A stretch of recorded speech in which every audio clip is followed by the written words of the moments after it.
Bruno Borges, o rapaz do Acre que deixou o quarto dele assim, continua desaparecido.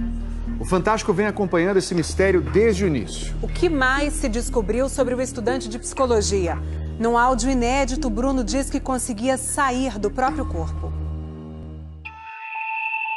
Eu saí do corpo.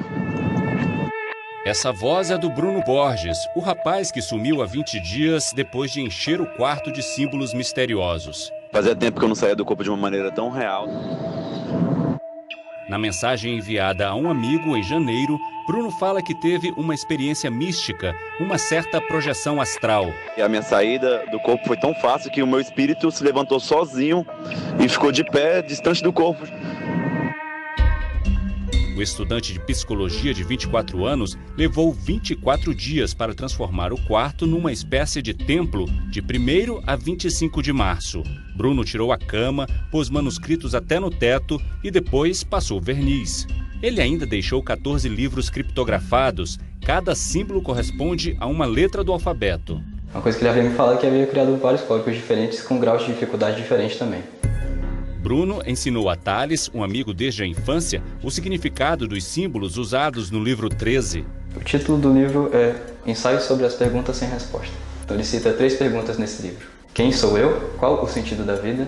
Há um Deus?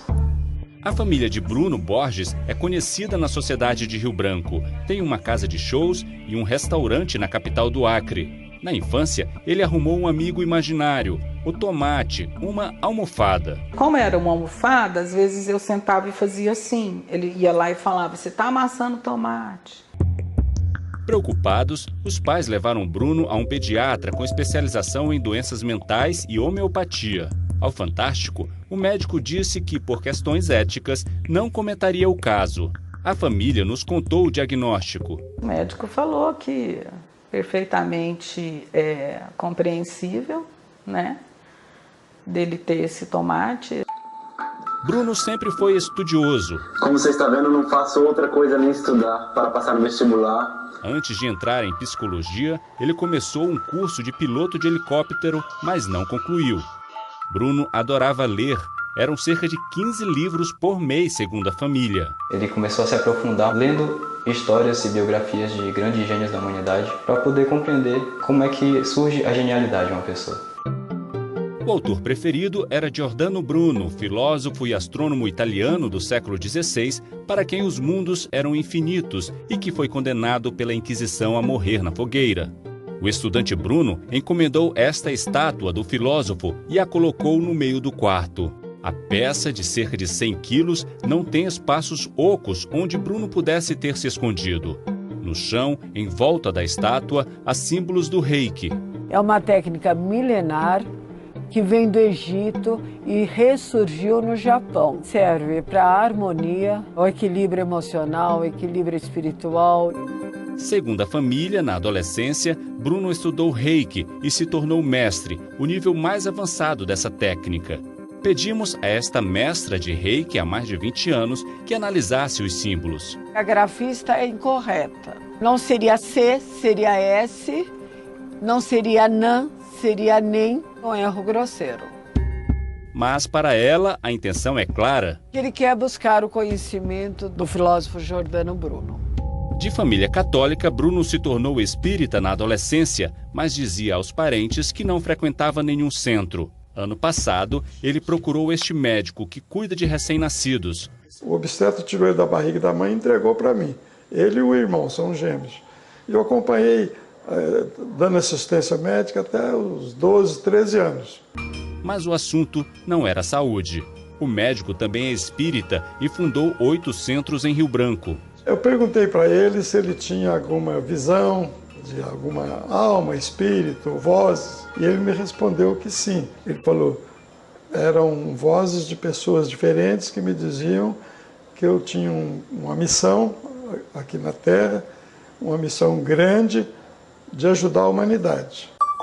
Em janeiro, quando disse que saiu do próprio corpo, Bruno contou que teve medo. Eu falei, não quero mais sair, não quero voltar. E não adiantava mais, meu espírito estava saindo. Mostramos o áudio para a coordenadora do Instituto Internacional de Projeciologia, que estuda relatos de supostas experiências fora do corpo. Na visão dessa mística, os espíritos ajudariam a desencadear as tais projeções astrais. A gente tem algum auxílio de outros seres que já não estão mais nessa dimensão, que já faleceram, né? O corpo físico já faleceu, pessoas com quem a gente tem amizade, conhecimento, mas em outras dimensões. Não existe nenhuma prova científica de que esses supostos fenômenos existam. Bruno contou que ficou um pouco decepcionado com a experiência. Eu queria fazer auxílio espiritual, mas não encontrava nada. Aí eu perdi a minha lucidez. Mas foi muito real, velho. Será que Bruno estava bem de saúde, física e psicologicamente? Para o irmão gêmeo, ele andava muito magro. Nesses últimos 20 dias, ele voltou a emagrecer muito, ele não estava nem comendo direito. Há um ano, Bruno mudou a alimentação. Ele virou adepto do frugivorismo, uma dieta à base de frutas. Recentemente, ele também se tornou vegano. Não consumia nada de origem animal. Por causa da magreza, Bruno procurou um nutrólogo. O especialista em comportamento alimentar não quis gravar a entrevista. Disse apenas que exames clínicos mostraram que o estudante estava saudável. O médico, para quem Bruno falou que ouvia vozes e que acompanhou o jovem até o começo da adolescência, afirma: Nunca notei nenhuma anormalidade psiquiátrica nas ideias dele. Thales, amigo desde a infância, conta que Bruno já experimentou o chá do Santo Daime, que é alucinógeno. Ele bebeu em alguma aldeia indígena, ele falou que bebeu e não foram muitas vezes não, foi poucos contatos que ele teve. A polícia não descarta a possibilidade de Bruno Borges ter saído do país, por isso já informou à Interpol, que é a Polícia Internacional, sobre o desaparecimento do rapaz. As investigações apontam que Bruno sumiu por vontade própria. Até o momento em que efetivamente conseguimos localizá-lo, nós não vamos parar de trabalhar. O estudante tinha falado a amigos que depois de escrever os livros e deixar o quarto pronto, pensava em se isolar do mundo. O sonho dele era realizar esse projeto. Um pouco triste dele estar longe, né, agora, mas eu creio que ele vai voltar.